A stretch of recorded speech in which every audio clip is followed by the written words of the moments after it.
வணக்கம். அமைச்சர் விஜய் பாலாஜியோட ஆட்கள், அவருடைய நண்பர்கள் அப்படின்னு வச்சுக்கலாம். அவங்கெல்லாம் வந்து பார்த்தீங்கன்னா, மாநகராட்சியில எல்இடி பல்பு நிர்ணயிக்கிறதில லஞ்சம் கேட்குறாங்க, கமிஷன் கேட்குறாங்க அப்படிங்கிறது உறுதியா தெரியுது. அதேபோல அமைச்சர் விக்னேஷுக்கும் பார்த்தீங்கன்னா, நெறைய பிரச்சனைகள் அப்படியே அதிகமாயிட்டே இருக்குது. டாஸ்மார்க் நிர்வாகம் எல்லாமே பார்த்தீங்கன்னா, அவருக்கு எதிரா செயல்பட ஆரம்பிக்கிறாங்க அப்படின்னு சொல்றாங்க. இந்த 2 குற்றச்சாட்டை பத்தி தான் பார்க்க போறோம். முதல் முறையாக நம்ம சேனலை பார்க்குறீங்க அப்படின்னா நம்ம சேனலுக்கு லைக் பண்ணிடுங்க, சப்ஸ்கிரைப் பண்ணிடுங்க, வீடியோ முழுசாக பார்த்துட்டு கமெண்ட் பண்ணுங்கள், ஹைப்பு பட்டனையும் அமைக்க விட்ருங்க. சரி, ஈரோடு மாநகராட்சியில் வந்து எல்இடி தெருவிளக்கு அமைக்கிறதுல வந்து பார்த்திங்கன்னா ஒரு டெண்டர் விட்டுருக்காங்க. ஒரு டெண்டர் எடுக்கிற நிறுவனங்கள் எல்லாமே பார்த்திங்கன்னா இப்போது ஓப்பன் டெண்டர் தான். நீங்கள் எவ்வளோ மதிப்பீடு போடுறீங்களோ அந்த மதிப்பீடுக்கு தகுந்த மாதிரி உங்களுக்கு டெண்டர் நாங்கள் கொடுப்போம். கமிஷன் இதெல்லாம் நீங்கள் ஒரு பைசா கூட கொடுத்துடவே கூடாது அப்படின்னு சொல்லி எல்லாமே போட்டிருந்தாங்க. தாவேக ஆட்சி வந்தோடனே டெண்டர் யார் வேணாலும் போடலாம் அப்படிங்கிற ஒரு சூழ்நிலையும் உருவாகி போச்சா. அதனால் பார்த்தீங்கன்னா 26% வந்து மதிப்பீடு குறைவாக ஒருத்தர் டெண்டர் போடுறார். L1 நிறுவனமாக தேர்ந்தெடுக்கப்பட்டு அந்த ஒரு நிறுவனம் வந்து டெண்டர் போடுது. சரி, என்னடா இது தனியார் நிறுவனம் ஒன்று இவ்வளவு கம்மியாக போடுறாங்க அப்படின்னா இதில் வந்து லாபம் பார்க்கவே முடியாது, நஷ்டம்தான் வரும் அப்படிங்கிற சூழ்நிலையில் எல்லாருமே ஒதுங்கிட்டாங்க. அப்போ வந்து 26% போட்டு சரி எனக்கு அதில் லாபம் கிடைக்கும் அப்படின்னு சொல்கிற ஒருத்தர் ஏதோ ஒன்று டெண்டர் கிடைச்சா போதும் அப்படிங்கிற ஒரு எண்ணத்தில் எல்இடி தெருவிளக்கு போடுறதில் அவர் வந்து வாங்கிறார், அந்த டெண்டரை வாங்கிறார். ஆனால் அந்த டெண்டர் வாங்கினவருக்கு பணி ஆணை கொடுக்கணுமா வேணாமா? கொடுக்கல. அங்கே தான் பணி ஆணை கொடுக்குறதுல தான் இங்கே வந்து நம்ம அமைச்சரோட விஜய் பாலாஜியோட ஆட்கள் வந்து குறுக்கால நிற்கிறாங்க. உங்களுக்கு நாங்கள் டெண்டர் அலாட் பண்ணுறோம், இப்போ நீங்கள் போட்டிருக்கீங்க, உங்களுக்கு டெண்டர் கிடச்சிருச்சு, நாங்கள் அலாட் பண்ணணும் அப்படின்னோம்னா எப்பயும் போல் வழக்கமாக நீங்கள் கவனிக்கிறத கவனிங்க அப்படின்னு சொல்லிட்டாங்க. டெண்டர் எடுத்த நிறுவனத்துக்கு வந்து ரொம்ப கஷ்டம். ஏன்னா நானே குறைஞ்சி தான் மதிப்பீடு போட்டிருக்கிறேன், குறைஞ்ச சதவீதம் லாபத்தில் தான் போட்டிருக்கிறேன். 26% வந்து குறைவாக போட்டிருக்கேன். இது ரொம்ப மிக மோசமான ஒரு இது. ஏதோ ஒன்று சம்பாரிச்சிக்கலாம், ஏதோ ஒன்று டெண்டர் எடுக்கலாம் அப்படிங்கிற எண்ணத்தில் தான் நான் எடுத்துருக்கிறேன். இதில் உங்களுக்கு அமைச்சர் தரப்புக்கெல்லாம் நான் வந்து கமிஷன் கொடுக்க முடியாது, கொடுத்தோம்னா நமக்கு ஒன்றும் லாபமும் கிடையாது, தரம் இல்லாத பல்புகளை தான் போட வேண்டிய ஒரு சூழ்நிலை வரும், பார்த்துக்கங்க அப்படிங்கிற மாதிரி அவர் சொல்லிட்டார். இல்லை நீங்கள் கொடுத்தே ஆகணும், கொடுக்கலன்னா நாங்கள் வந்து கொடுக்க மாட்டோம் அப்படிங்கிற மாதிரி சொல்லிட்டாங்க. சொன்னோன்னே இது அமைச்சர் தரப்புக்கும் அந்த டெண்டர் எடுத்த நிறுவனத்துக்குமே ஒரு பிரச்சனையான பிறகு என்ன செஞ்சுட்டாங்க, அவர் டெண்டர் எடுத்த நிர்வாகம் வந்து பணம் தரப்போகிறதில்ல, கமிஷன் தரப்போகிறதில்ல அப்படிங்கிற முடிவுக்கு வந்தோன்னா டெண்டரை வந்து மாநகராட்சி நிர்வாகம் கேன்சல் பண்ணிடுது. அப்போ டெண்டரை எடுத்தவர் என்ன ஆவார்? பயங்கர டென்ஷன் ஆயிடுவார். அவர் வந்து சிஎம் செல்லுக்கெல்லாம் கம்ப்ளைண்ட்டு போடுறாரு, இது மாதிரி டெண்டர் எடுத்துருக்குறோம், டெண்டர் எடுத்த அதிகாரிகளிலிருந்து அமைச்சர் தரப்பு வரைக்கும் எல்லாருமே கமிஷன் கேட்குறாங்க. உங்கள் ஆட்சியில் யாராவது லஞ்சம் கேட்டா என்கிட்ட சொல்லுங்கள் அப்படின்னு சொல்கிறீங்கல்ல. இப்போ லஞ்சம் கேட்குறாங்க, நேரடியாகவே கேட்குறாங்க. இப்போ என்ன பண்ணுறது? இப்போ அமைச்சரோட விஜய் பாலாஜியோட ஆட்கள் வந்து ஈரோட்டில் கமிஷன் கேட்குறாங்க. அதே போல் வந்து பார்த்திங்கன்னா அதிகாரிகளும் கமிஷனை எதிர்பார்க்குறாங்க. டெண்டர் கொடுத்தா எங்களுக்கு எப்பயுமே வழக்கமாக எல்லா ஆட்சி காலகட்டத்திலையும் என்ன செய்வாங்களோ அதை கொடுங்க, அதிகாரிகள் லஞ்சம் வாங்க மாட்டாங்கன்னு யார் சொன்னாங்க? இப்போ எல்லாமே சொல்கிறாங்கல்ல, அதிகாரிகள் போனோம்னா லஞ்சமே கேட்குறது இல்லை, இந்தாப்பா உன் வேலையா, காசை வாங்கிட்டு போயிட்டே இருப்பா, நீ வந்து உன் வேலையை முடிச்சுட்டு போயிட்டே இருப்பா, காசு பணம்லாம் எதுவும் கொடுத்துறாதப்பா, நடவடிக்கை எடுத்துருவாங்கப்பா அப்படின்னு அதிகாரிகள் பயப்படுறாங்களா இந்த ஆட்சியில்?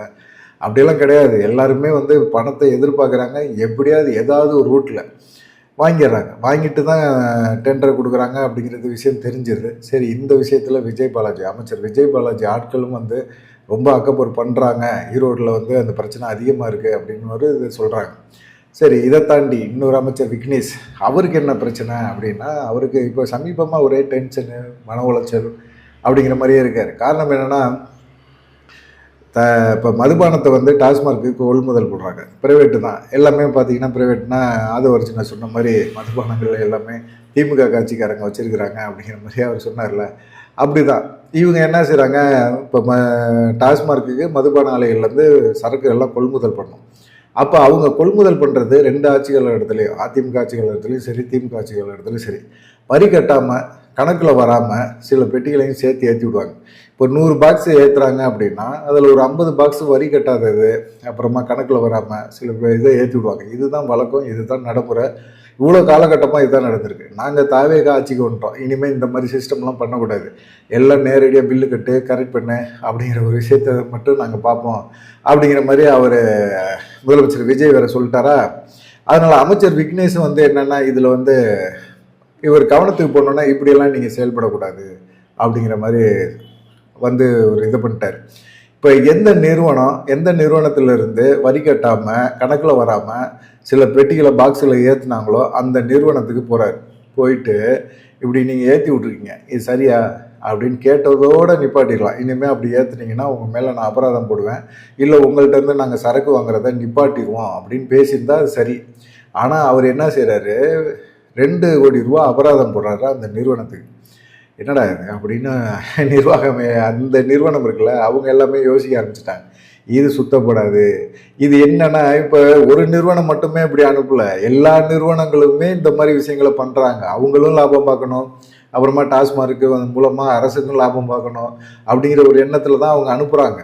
இதில் வந்து ஃப்ராடு தான், முறைகேடு தான். இந்த முறைகேடை தான் திமுக ஆட்சியில் செஞ்சாங்க. அதிமுக ஆட்சி காலகட்டத்திலையும் இது நடந்துச்சு. இது வந்து கட்சிக்காக போகும், கட்சி ஃபண்டு அப்படின்னு சொன்னாங்கள்ல, அந்த விஷயந்தான் இப்போது.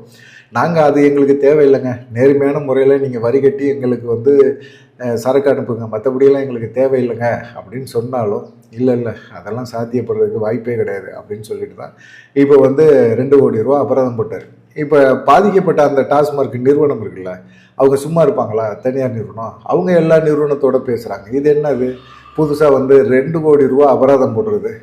நம்ம சரக்கு விற்கிறோம், சரக்கு வாங்கிட்டு போகிறாங்க, சில சின்ன சின்ன மாற்றங்கள் முறையீடுகள் இதெல்லாம் இருக்க தானே செய்யும். இப்படி இவ்வளோ காலகட்டமாக இதானே பண்ணிக்கிட்டு இருக்கோம்.